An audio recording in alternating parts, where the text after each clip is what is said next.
going to try to explain and work through the homework number, whatever it is, number 46, the related rates worksheet.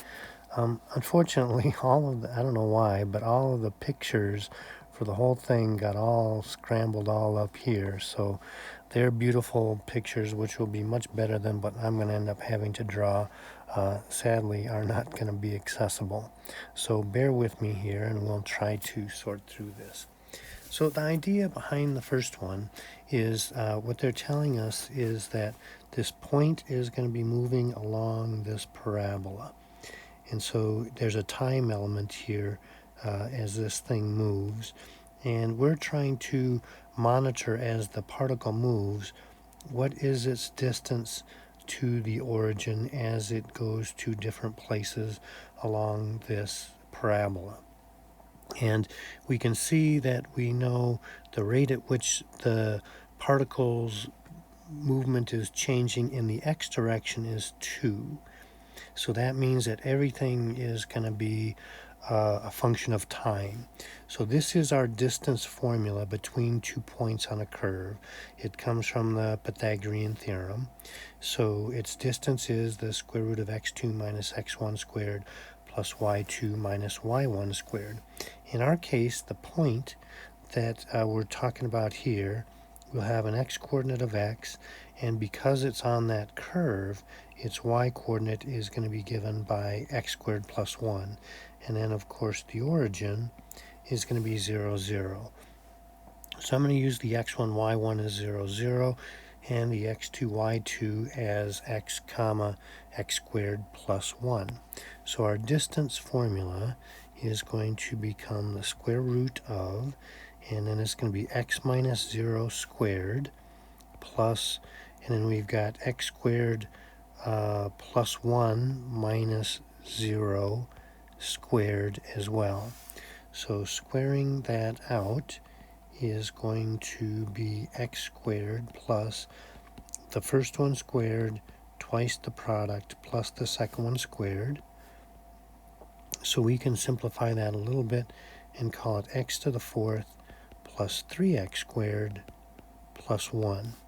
And I'm going to write that in a more derivative-friendly form as x to the fourth plus 3x squared plus 1 to the 1/2 power. Now remember, everything here is a function of time, so we are going to differentiate both sides of this equal sign with respect to t.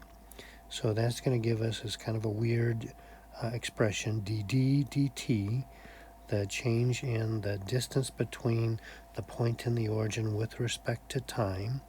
And then we got this huge now chain rule derivative, so it's going to be 1/2 times x to the fourth plus 3x squared plus 1 to the negative 1/2 power times the derivative of the inside function, which is going to be 4x to the third times dx dt plus 6x to the first times dx dt, and then the derivative of 1 is 0.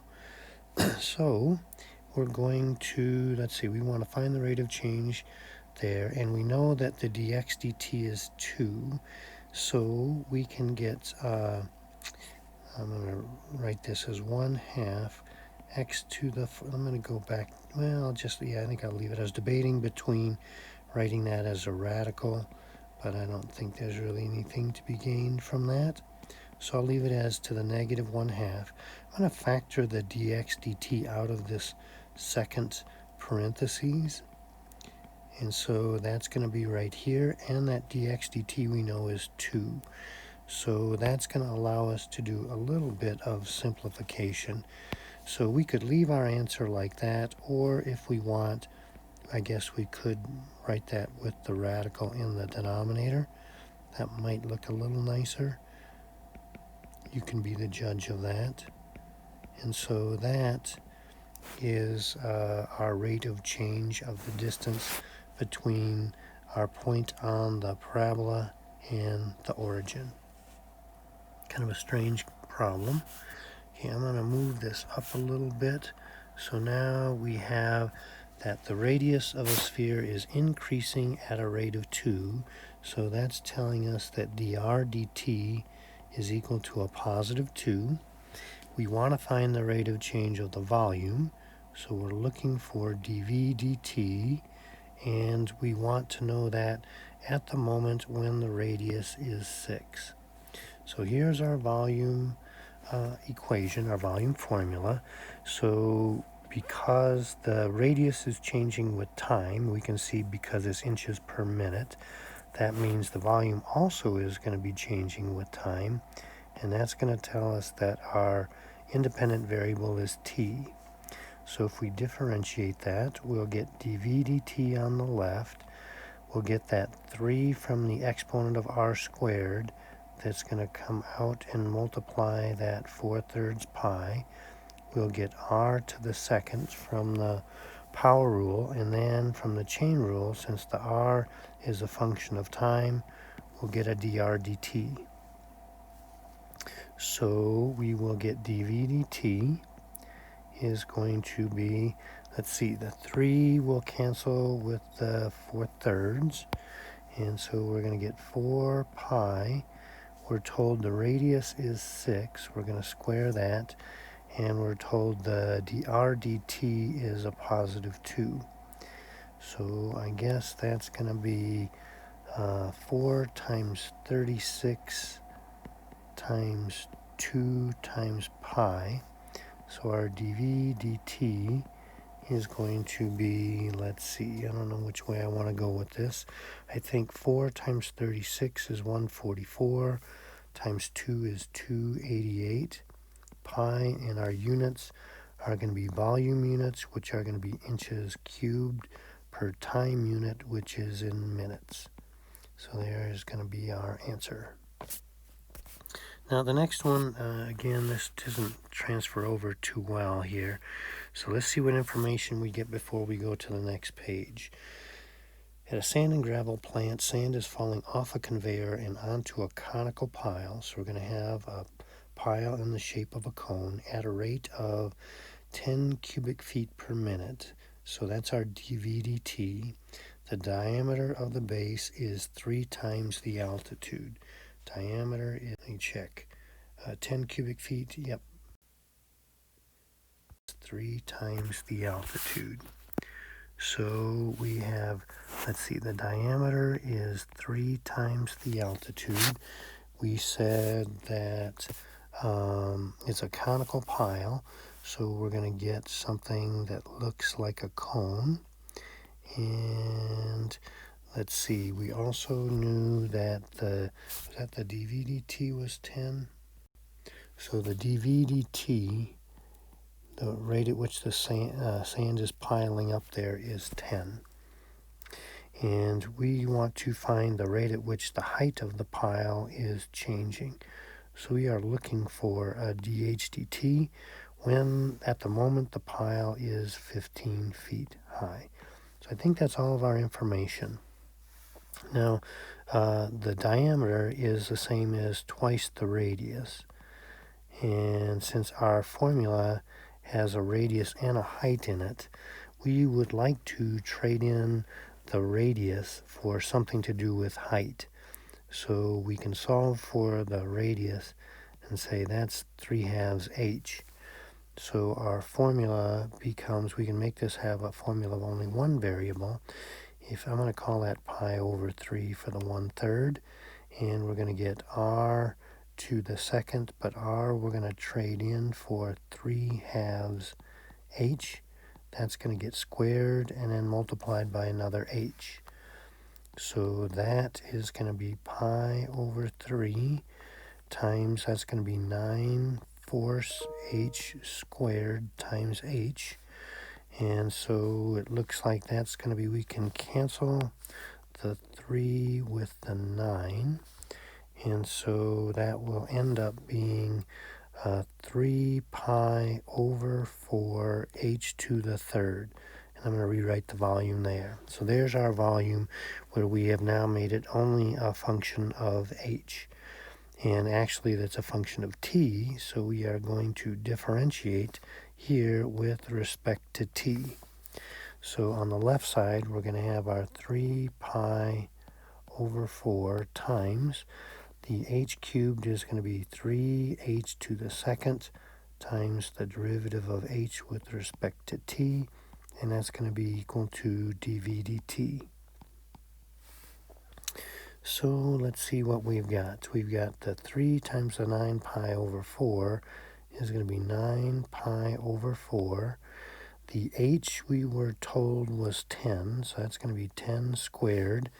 And we're trying to find the dh, no, I'm sorry, that h was not 10, it was 15. So that's going to be 15 squared. And the dh dt is what we're trying to find, so we don't know that. And the dv dt is the 10 over here. Yuck, these numbers get big. I'm going to see what I can do here. Let me see how clever we can be. So we're going to think of that 15 squared as 15 times 15. The dh dt is what we're trying to solve for. I'm going to go ahead and divide both sides by 5 to make these numbers a little bit smaller, not a ton. And so that's now going to be equal to 2 over there. So our dh dt is going to be 2.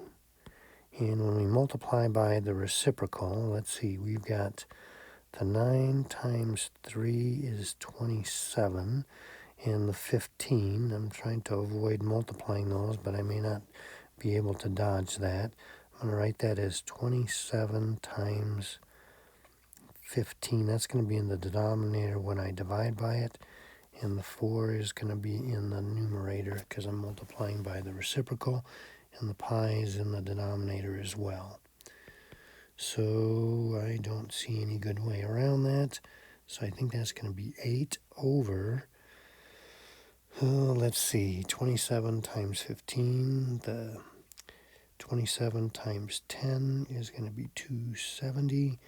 And 27 times 5 is going to be 135. So I think that's going to be 3,405 pi. And that's a dh dt, so that's going to be in feet per, what was the time? I'm going to go back a second. That was per minute. So that's going to be in feet per minute. Whew, ugly numbers. Okay, now the next one, I'm going to read through it and then I'm going to stop the video for a minute and draw the picture that was supposed to be here, but all got scrunched up at the very beginning of the video. So a trough is 12 feet long and 3 feet across the top. The ends are isosceles triangles with altitudes of 3 feet. The volume is capital B times capital H, where capital B is the base of the prism, that isosceles triangle, and the bases are congruent faces. Those are two triangles. And so the capital B is going to be the area of the triangle, which is going to be 1/2 little b times h. Capital H is the height of the prism. That's the distance between the congruent faces. Let me pause this and I'm going to draw it. Okay, here's my attempt at it. So you can see that we have this capital H is this, what we're calling the height of the prism. So that's that distance between the two triangular faces. And this is clearly not drawn to scale. The triangle ends are 3 feet across and 3 feet high. Now that makes the volume of this trough, this triangular prism trough, is going to be the capital B, which is our 1/2 little b little h. The little b and little h are the base and the height of the triangle ends. And the capital H is a constant. That's always going to be 12. Now, water's pumped in there at 2 cubic feet per minute. So we know that dv dt is going to be a positive 2. We want to know how fast is the water level rising. That is, we're looking for the dh dt. The little h dt is what we're trying to find, when the height, that little h, is actually 1 foot deep. Remember, the capital H is constant. It's always 12. So our volume formula, really, when we clean it up, the 12 times the 1/2 is going to be 6, and it's going to be BH, little b, little h. Everything here, the v, the little b, and the little h, are changing with time. Now, if we look at this triangle over here, I'm going to redraw it here. So what we're seeing is as water is pumped in there, then we know that the distance across the structure of that trough is 3, and the height of that trough is 3. But inside, with that triangle of water, there's going to be a base and a height that are both changing with time. That's the little b and the little h that we're talking about here. So when we go to differentiate this thing with respect to t, if we go right now, we're going to have to use the product rule for the b and the h, and I'd rather not do that. So let's come back and revisit this and see that we have similar triangles here. So the big triangle here is similar to the triangle of water there. And in similar triangles, the corresponding sides are proportional. So we can say that 3 in the big triangle, that base, over the 3 in the big triangle is the same as b over h. Whoops. Is the same as the b over h in the blue water triangle. So that means, since 3 over 3 is 1, that we just get that b is equal to h. So we can come back to our volume formula now and simplify it further and just call it h times h, or h squared. Now our derivative has become much simpler. So we don't have a product rule, but we still do have this chain rule, 2 times h to the first times the derivative of h with respect to t. So the dv dt we know is 2. The 6 times 2 is 12. The h we said was 1, and the dh dt is what we're trying to solve for. So we can divide that 12 to the other side and get that dh dt is 1/6, and that's going to be, our units are going to be feet per minute. That's the rate at which that height is increasing when it's 1 feet deep in that trough. Okay, then part B says if the water is rising at a rate of 3/8 inch per minute when the height is 2, then determine the rate at which the water is being pumped into the trough. Now we got to be careful here because we have 3/8 inch, but everything else is measured in feet. So we're going to have to address that. So we know that 12 inches is 1 foot. So that means that we want to get rid of our inches. Let me write this as an IN. I think that's a little easier to keep track of. So we're going to multiply that by 1 foot is the same as 12 inches. So that means that 3/8 of an inch, if we reduce here, because 3 can go into the 12 4 times, that's going to make that be 1 over 32 feet per minute is going to be the rate at which the water is rising when the h is equal to 2. So we can go back and use some of the work we did before. So the stuff that we did here and here and here we didn't plug in the h value yet. So we can start with our dv dt is equal to 12h times dh dt. And now we can plug in our new numbers. So now we are, let's see, water's rising at that. So we know the dh dt. This is going to be our dh dt right here. And we have a value for h, and we want to know the rate at which the water is being pumped into the trough. That's what we're trying to find. So our dV dt is going to be 12 times the h, which was 2, and then times our dH dt, which now is down to 1 over 32. So let's see, 2 can go into there 16 times, 4 can go into there 3 times, and into there 4 times. So I believe we're going to get that the dV dt, the amount of water being pumped in there right now, is going to be 3/4, and that's going to be in cubic feet per minute. Okay, did you follow all that? It was kind of tricky with the rate being given in inches. I'm going to go to the next panel here. Okay, so now we have a ladder that is 25 feet long, is leaning against the wall of the house, and again our figure is gone, so you're going to have to live with mine. The base of the ladder is pulled away at a rate of 2 feet per second. I'm going to pause this for a moment and get my picture down, then I'll rejoin you. So here's my artistic rendition of the scene. We have our 25-foot ladder. It's leaning up against a house. I have named the horizontal distance here X in blue from the base of the building to the base of the ladder, and the vertical distance in green Y, that is going from the ground up to the top of the ladder.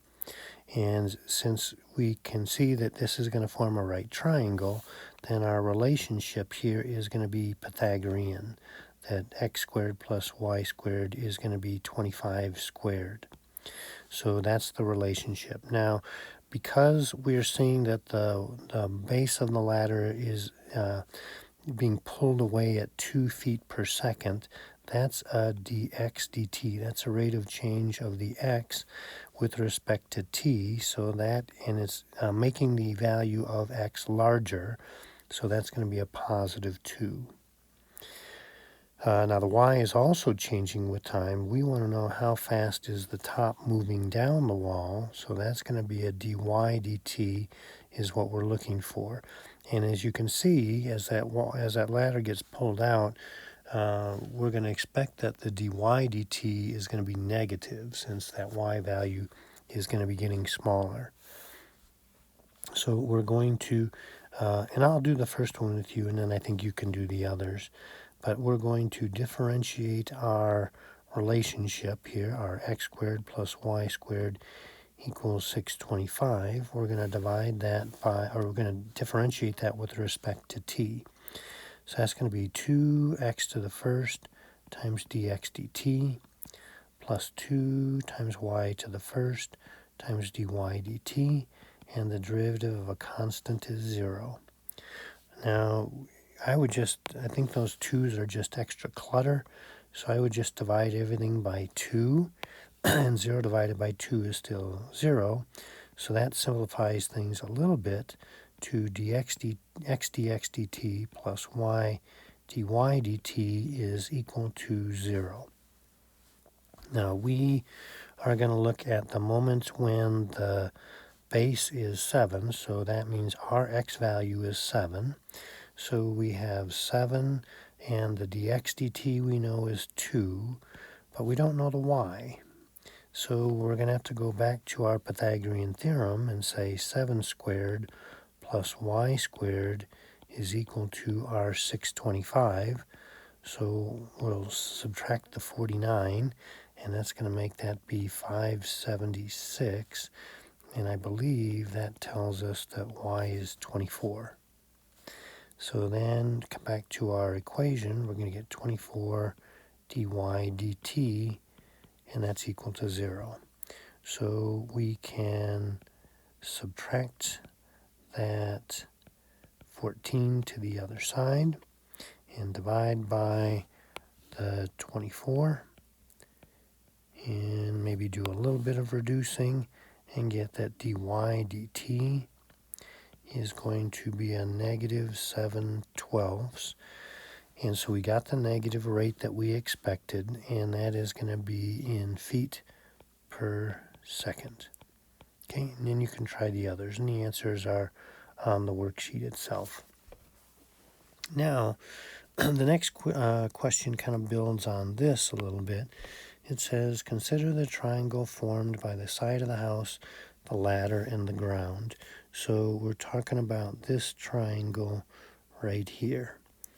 And we want to find the rate at which the area of the triangle is changing. So we are looking for a dA dt when the base of the ladder is 7 feet from the wall. So that means that the x is going to be 7. And I don't know if we need it yet or not, but we just figured out that the y is 24 when the x is 7. So we need an area formula. So the area of a triangle is 1/2 base times height, and we have called the base x and the height y. Now those are both changing with time again, so we're going to differentiate with respect to t. So that will give us dA dt is going to be, now we've got a product rule. So we're going to have the first x times the derivative of the second plus the second's y times the derivative of the first. And they're both getting multiplied by that 1/2. So we are looking for the dA dt, that's what we don't know. And we have 1/2. The x we said was 7. The dy dt rather is that one that we just found. So that's going to be the -7/12 plus 1/2. The y we said was 24. And the dx dt was that 7 that we were given in the original scenario. So let's see. I don't think anything's going to cancel there. So we have a -49/24 plus, and that's going to be, I guess we could cancel there. I don't know if that's going to help our cause or not. But 7 times 12 is going to be 84. And that's our dA dt. So, yuck. I think I'll call that 49. I'm going to go with a mixed number. So that's -2 and 1/24 plus the 84. So taking away the 2 is 82. Another -1/24 will give us 81 and 23/24. And that's going to be a change in the area, which for us is going to be in square feet. And that's per second, I believe. And that is our dA dt. Okie doke. Alright, see if I can slide it up a little bit. Find now in part C, can we find the rate at which the angle between the ladder and the wall of the house is changing? So now, let me see if I can scroll up for a minute. Now we are going to be looking for the angle theta right here.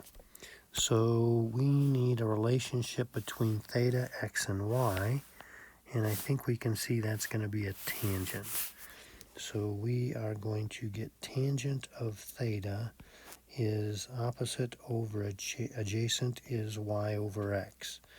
And we are looking for the rate at which the angle is changing. So that's what we're looking for is a d theta dt. Okay, so let's see. We're going to differentiate this thing with respect to t. So the derivative of tangent is secant squared theta times the derivative of theta is d theta dt. And that's going to be, I guess we got a quotient rule. So we have the denominator times the derivative of the numerator minus the numerator times the derivative of the denominator all over the denominator squared. So we still know, I guess, that x is our 7, which makes our y 24. And we still know the dx dt. That dx dt we said was, what did we say that dx dt was? Dx dt was 2. And the dy dt we figured out from earlier was a negative 7/12. Okay, so let's see. Secant squared theta. So if we look back up at our triangle there, secant is the reciprocal of cosine. So cosine of theta is going to be the adjacent over the hypotenuse, which means secant of theta will be the hypotenuse over the adjacent. So that's going to be 25/7. So we have secant squared is going to be 25/7 squared times our d theta dt is equal to the x, which we said was 7, times dy dt, which we said was negative 7/12, minus the y, which we said was 24, times dx dt, which we said was, what was that, 2, I think, all over our x, which is 7 squared. Yuck. I don't know what we can do with this. My hand keeps touching this in a not so good place. So that's a negative 49/12. And we've got minus 48 all over 49.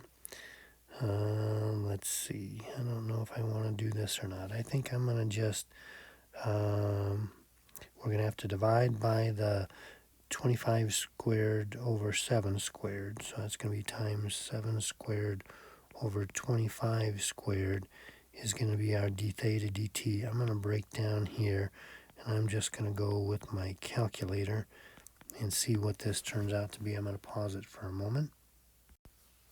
So that became a negative 0.083 repeating, but we'll just round it to 3, and that's going to be in radians per second. Okay, next one's a tough one. So a man 6 feet tall walks at a rate of 5 feet per second towards a light that is 20 feet above the ground. And again, our figure is gone.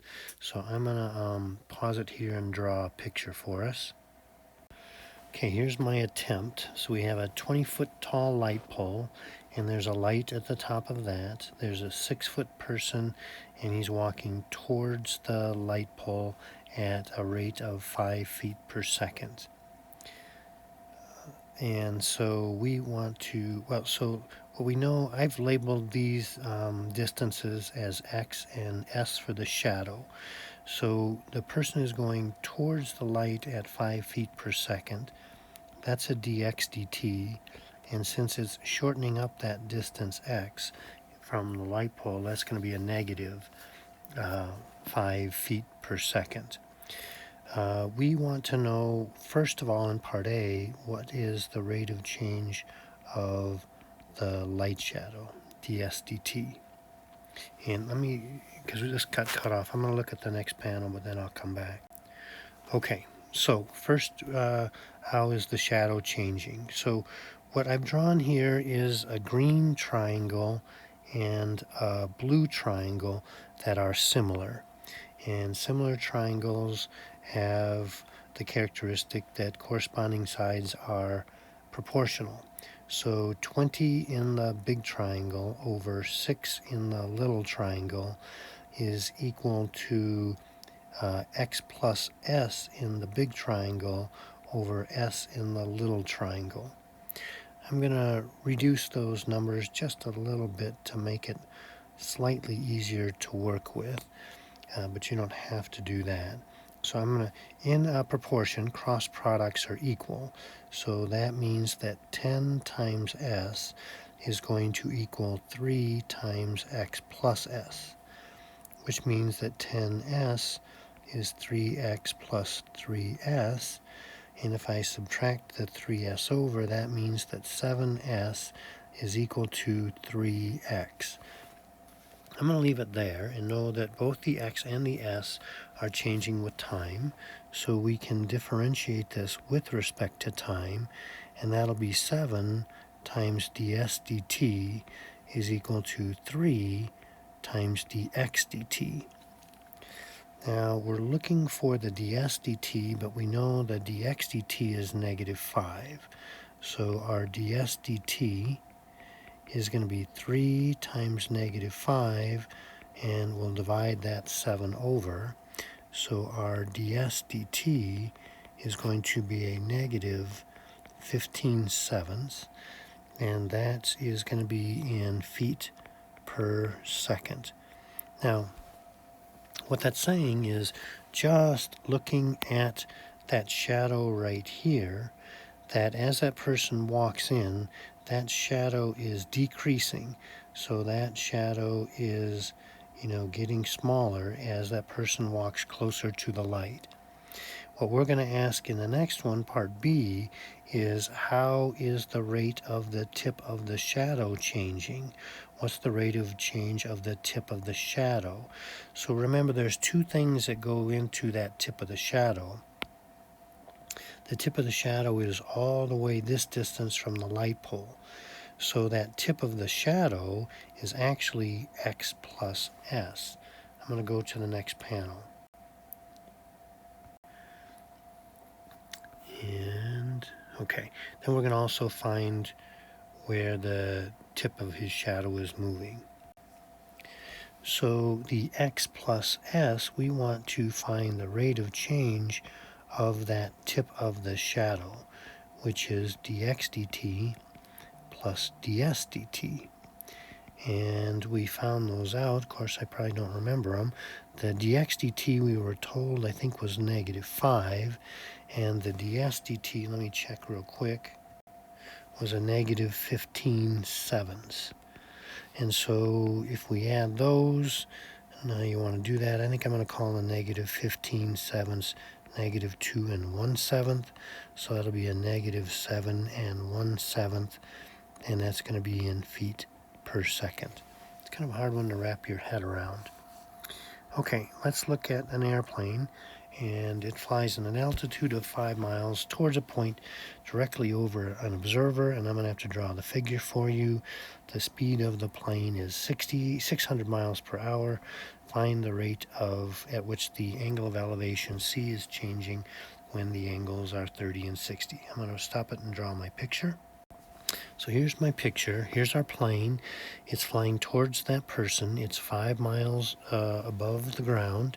We don't know how far the plane is from the person, and that's changing with time. So, and then as that plane moves, as you can see, as that plane moves to a different place, then that angle C is going to be changing also. So what we are told, now this is kind of important, the speed is 600 miles per hour. That's the rate at which the x is changing, the dx dt. That's the rate of change of x. Now that's a speed, which is an absolute value. But we can see that as that plane goes towards the person, that x is actually decreasing. So that's really velocity that's negative 600. We're trying to find the rate at which the angle of elevation is changing. So we're looking for d theta dt when our angle is 30 degrees. So we're probably going to have to change our calculators to degree mode. We might be able to do it without it. Let's see. So we need a relationship between the angle C, the distance x, and the height 5. And so that looks like it's going to be a tangent. So if we say tangent of angle C is 5 over x, we're going to want to differentiate this, but I would personally rather not have the x in the denominator, and I have to make that an x to the negative 1. So I'm going to just change my trig function, because I don't really think there's any difference in difficulty of taking a derivative of a cotangent versus a tangent, and I think there's a gain in taking the derivative of 1/5 times x rather than 5 divided by x. So I'm going to convert it to this and now take that derivative with respect to t. So the derivative of cotangent is a negative cosecant squared of c, and then times the derivative of that inside function, which is c, so I guess I should be consistent and call the angle c. And then on the other side, that's just 1/5 x, so we're going to get 1/5 times dx dt. Okay, let's see what we know here. Let's see, so our angle is 30 degrees, so that means we're going to take a negative 1 over sine squared of 30 degrees times our dc dt will equal 1/5 times, and our dx dt is a negative 600. So let's see, the sine of 30 degrees is 1/2. Square that is 1/4. 1 over 1/4 is going to be a negative 4. So I'm going to come up here and say negative 4 dc dt is equal to, and let's see, we can reduce this a little bit. So 5 goes into 120 times. 20 times 6 is negative 120, I believe. And then we can divide by the negative 4, and negative 4 goes into negative 12. 3 times, we'll get an extra 0. So the dc dt is 30, and that's a change in, that's going to be in degrees was our unit, per hour is our time unit. Okay? And I think you can figure out the next one. Very good. I think that's everything. Let's just check the other panels. Yep, there's the answers. And that's a blank sheet.